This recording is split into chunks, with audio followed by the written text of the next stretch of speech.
TRE अध्यापक भर्ती परीक्षा का परिणाम हम लोग चरणबद्ध तरीके से घोषित कर रहे हैं। और आपने देखा होगा कि कल हम लोगों ने लगभग 16 विषयों का परीक्षाफल घोषित किया और आज भी एक वेबसाइट पर एक आ चुका है एक पॉलिटिकल साइंस का, और आने वाले समय में हम लोग 1-2 दिन में सभी परीक्षाफल घोषित कर देंगे।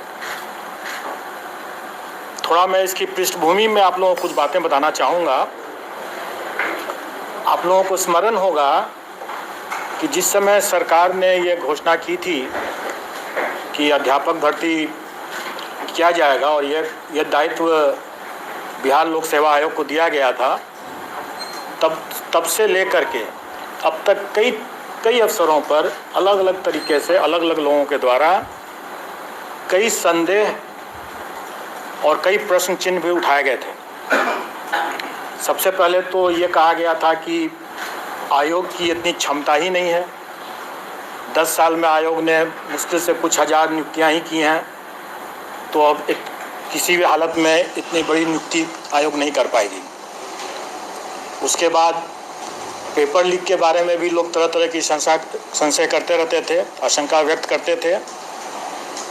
उसके बाद आए दिन बार बार माननीय न्यायालय का हवाला दे करके भी लोग इसको कि परीक्षा तो स्थगित होने ही वाली है।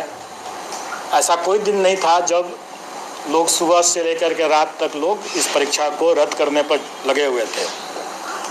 उसके बाद कई अवसरों पर लोगों को तरह तरह की भ्रांति भी उत्पन्न हो गई, जिसके कारण से लोग कहने लगे कि अपीयरिंग कैंडिडेट्स को भी मौका मिलना चाहिए। बाद में सरकार ने उसको मान लिया। उसके बाद नया एक विवाद खड़ा हो गया और वो माननीय सर्वोच्च न्यायालय के आदेश के बाद बीएड वर्सेस बीटीसी का प्रश्न उठ गया। उस अवसर पर भी कई लोगों ने कहा कि अब तो परीक्षा को पोस्टपोन कर ही देना चाहिए, नहीं तो माननीय सर्वोच्च न्यायालय की अवमानना हो जाएगी।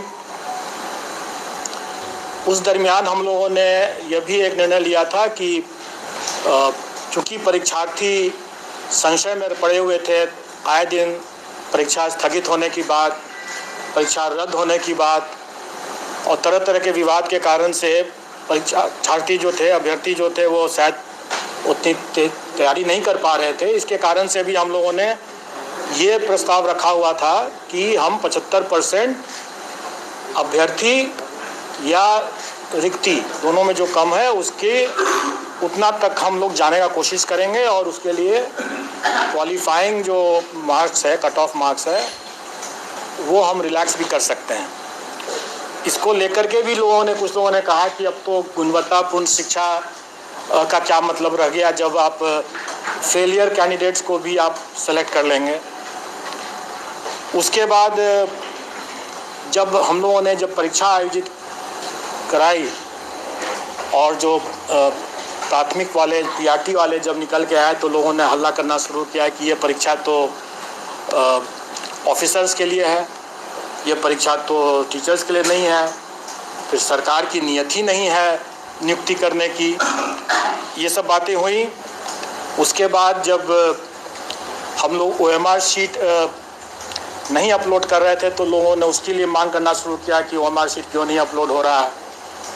जब ये बताया गया कि कई अभ्यर्थियों ने ओएमआर में अपना रोल नंबर या सब्जेक्ट कॉम्बिनेशन या बुकलेट सीरीज़ गलत लिखा है, उसके हम लोग क्रॉस वेरिफिकेशन कर रहे हैं, पर भी लोगों ने कहना शुरू किया कि क्यों डॉक्यूमेंट वेरीफाई करा रहे हैं वगैरह वगैरह।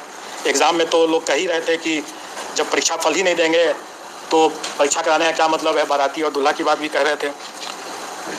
और इन सभी जो ऑब्स्टेकल्स थे, रुकावट थी, उसको दरकिनार करते हुए जब हम लोगों ने परीक्षा संपन्न करा लिया, तब उसके बाद परीक्षा जब सब साफ सुथरे तरीके से हुआ तो लोगों की अपेक्षाएं, उम्मीदें इस हद तक बढ़ गई कि लोग अब ये भी मांग करने लगे कि सीटेट में जो अनुत्तीर्ण हो गए वो कहने लगे कि 5% रिलैक्सेशन कर दीजिए, जैसे कि मेरे पास सभी समस्या का समाधान हो। वो भी मेरे ही अधिकार क्षेत्र में लगता है कि जैसे है। या टीआरई में भी लोग पता नहीं कैसे लोग 5% अतिरिक्त रिलैक्सेशन की बात करने लगे। उसके बाद अभ्यर्थी 1000 गलतियाँ करें, सर्टिफिकेट्स में तरह तरह की गलती करें, बोले कि मेरा से तो ये गलती हो गया, मुझसे ये गलती हो गया, मुझे और मौका मिले, मुझे और मौका मिले। और इतनी गलतियों के बावजूद भी जब वो आयोग से ये अपेक्षा करने लगे कि हम तो टाइमली रिजल्ट दे दें, और अगर हमें विलम्ब हो रहा है तो हम भ्रष्टाचारी हैं, अगर हम OMR में विलम्ब से अगर कर रहे हैं तो भ्रष्टाचारी हैं। रिजल्ट टाइम पर नहीं दे रहे हैं, तुरंत नहीं दे रहे हैं, चाहे उनकी कितनी भी गलतियां हों, लेकिन हम अगर रिजल्ट टाइम पर नहीं दे रहे हैं तो हम गलत कर रहे हैं। सब कुछ होने के बाद अब जब अभ्यर्थी इतनी अपेक्षाएं अपनी बढ़ा लिए और आप लोग भी बढ़ा लिए, तो सरकार भी पीछे क्यों रहती। तो सरकार ने भी हम लोगों से ये अपेक्षा किया कि भाई आप रिजल्ट के साथ साथ जिला भी आवंटित कर दें। अब आप देखें कि हमारे काम कितने बढ़ गए, और ये सभी काम हमें बिना किसी मिस्टेक के, बिना कोई त्रुटि के फुल प्रूफ तरीके से करना है। ये छोटी बात नहीं है। ये आयोग के पूरे टीम को मैं इस बात के लिए धन्यवाद देना चाहूँगा। हमारे एग्जामिनेशन कंट्रोलर TRE के हैं, शर्मा जी आयोग के सचिव हैं, और तमाम जो पीछे में जो लोग यहाँ पर नहीं है, जो पीछे में तमाम लोग जो काम कर रहे हैं, ये एक तरह से इतिहास इन लोगों ने बनाया। मैं आपको कुछ फैक्ट्स बताना चाहूँगा कि कैसे ये एक इतिहास बना है। परीक्षा हमारी संपन्न हुई 24, 25, 26 अगस्त को, और अभी 2 महीने भी नहीं हुए हैं, 60 दिन भी अभी नहीं हुए हैं, और हम लोगों ने 43 पेपर विषय उसका परीक्षा फल बना लिया है, और सभी कैंडिडेट्स को हम लोगों को जिला भी आवंटित करना था, इंटू 38 कर दीजिए, तो हर जिला के लिए भी हम लोगों ने सूची बना लिया है। आप लोगों ने देखा होगा कि अभी तक जितने परीक्षा फल घोषित हुए हैं सब में जिला भी हम लोगों ने आवंटित कर दिया है। तो अगर देखा जाए तो 43 प्रश्न अगर विषय अगर मान लें, उसको ये मान लें, तो एक दिन भी अगर एक पर लगाएं अगर, तो उससे अधिक कितना फास्ट हो सकता है। दूसरा ये भी कि आज तक BPSC के इतिहास में इतनी जल्दी इतने ढेर सारे रिजल्ट्स नहीं दिए गए हैं, ये प्रथम हुआ है।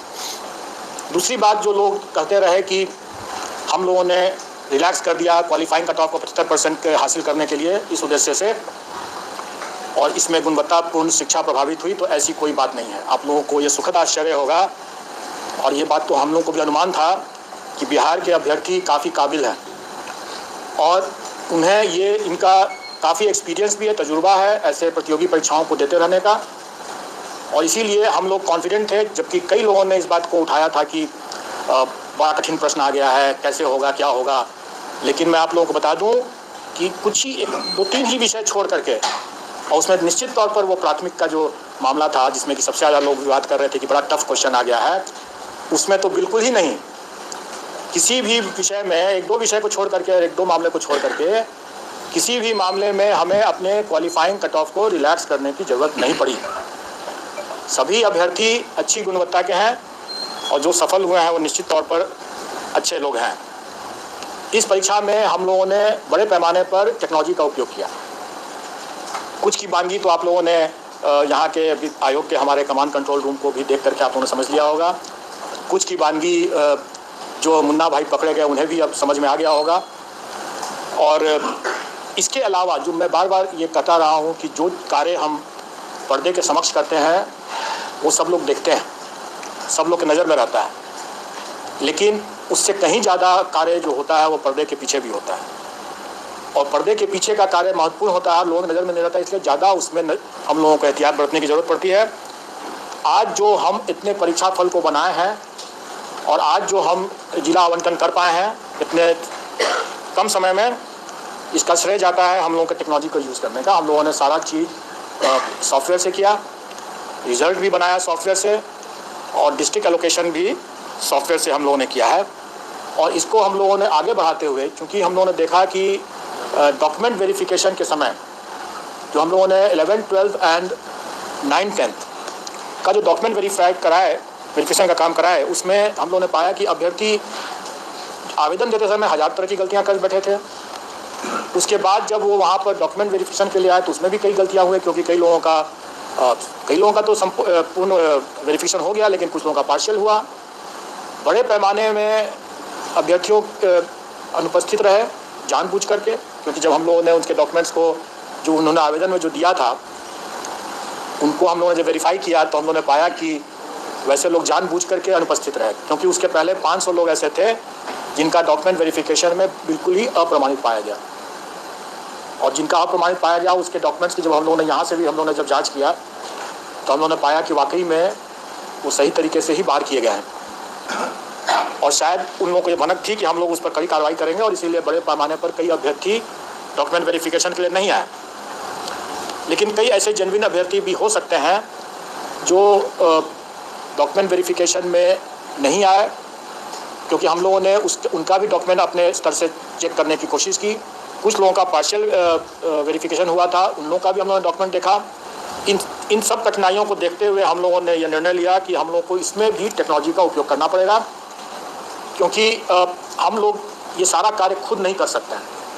इतने बड़ी संख्या में जब ये हो रहा है तो हमें विकेंद्रीकृत दस्तावेज सत्यापन प्रक्रिया स्थापित करनी होगी, और वो हम लोगों ने किया। डिसेंट्रलाइज्ड डॉक्यूमेंट वेरिफिकेशन की व्यवस्था हम लोगों ने किया, जिसमें हम लोगों ने टेक्नोलॉजी एक लगाया है कि जो भी डॉक्यूमेंट अभ्यर्थी हमारे यहाँ देंगे वो हमारे ही पोर्टल से डाउनलोड करके जाएंगे, क्योंकि हमारे पोर्टल के बिना उससे डाउनलोड अगर नहीं किया हुआ होगा तो उसमें वाटर मार्किंग नहीं रहेगा।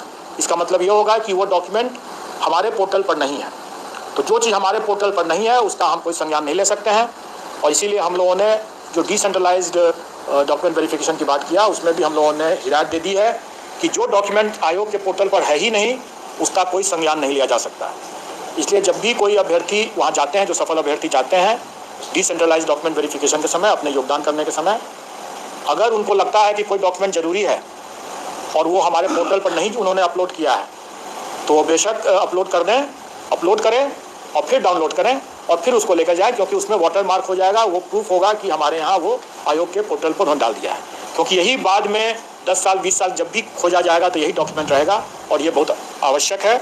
और इसीलिए इसमें भी हम लोगों ने टेक्नोलॉजी यूज़ किया कि वाटर मार्किंग और उसका रजिस्ट्रेशन नंबर दोनों को हम लोगों ने अंकित कर दिया। इन सब के बाद अब हम लोग कुछ आपको आंकड़े बता देना चाहेंगे जो आपके समझने के लिए होगा। और इसमें 11-12 की जो वैकेंसी थी उसमें 57,602, उसके अगेंस्ट में हम लोगों ने 23,701 रिज़ल्ट दिया है। यह रिज़ल्ट कम नहीं है, क्योंकि टोटल अभ्यर्थियों की संख्या मुश्किल से 30,000 से भी अधिक नहीं थी। इसमें अभ्यर्थियों की संख्या जो थी इसमें 37,000 थी, जबकि रिज़ल्ट हम लोगों ने 23,701 दिया है। मैं उसका भी आपको विश्लेषण बता दूंगा। अभी हम लोग जो 11-12 का मामला है उसमें 23,701 हम लोग रिजल्ट दे रहे हैं। 9वीं 10वीं वाला जो मामला है उसमें 26,204 देंगे, और प्राथमिक का जो मामला है उसमें हम लोग 72,419 रिजल्ट देंगे। टोटल हम लोग 26,204 है 9-10 का, प्राथमिक का है 72,419। टोटल हम लोग दे रहे हैं 1,22,324। और मैं आपको बता दूं कि जो अब आप लोग मिल जाएगा, मैं थोड़ी दूसरी बात बता देता हूं, मैं उसके बारे में बता रहा हूं। आप प्रश्न पूछेंगे मैं जरूर जवाब दे दूंगा। अभी मैं कुछ फैक्ट्स आपको बता रहा हूं। 1,22,324 अभ्यर्थी हम लोग के सक्सेसफुल हुए हैं। 1,22,324 टोटल हैं। और अगर हम लोग थ्योरेटिकल मैक्सिमम देखें, मतलब कहने का ये है कि कुछ विषय में अभ्यर्थी बहुत कम है, वैकेंसी ज़्यादा, स्वाभाविक है कि उससे अधिक हम दे ही नहीं सकते।